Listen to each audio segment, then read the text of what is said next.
patakatifu anatuombea mbele zake Mungu. Amesimama ndiye wakili upande wa mwanadamu.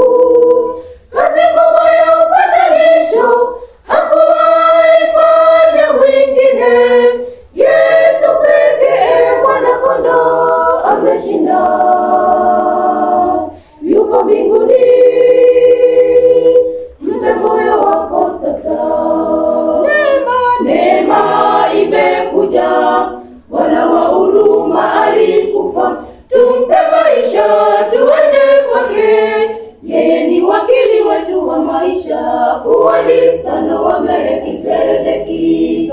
Yeye ni wakili wetu wa maisha, kuwa ni mfano wa Melkizedeki. Neema imekuja, Bwana wa huruma alikufa, tumpe maisha tuende kwake.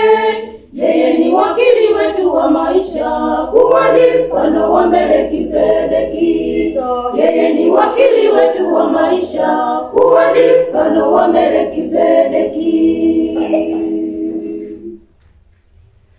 Siku za unabii zilikwisha, kuhani kaingia patakatifu, patakatifu mbele zake Mungu.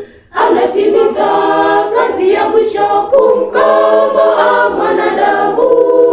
Hatima ya wanadamu wote iko chumba kile cha pili. Heri kwa wote watendao na kufanya mapenzi yake kabla na kufungwa.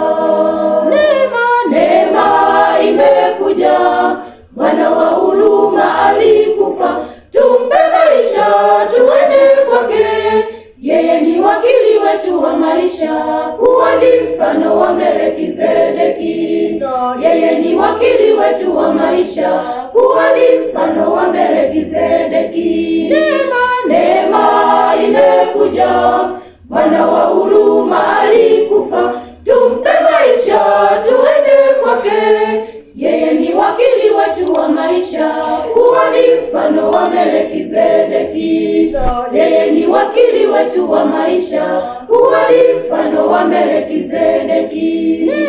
Neema imekuja, Bwana wa huruma alikufa, tumpe maisha tuende kwake. Yeye ni wakili wetu wa maisha, kuwa ni mfano wa Melkizedeki. Yeye ni wakili wetu wa maisha, kuwa ni mfano wa Melkizedeki.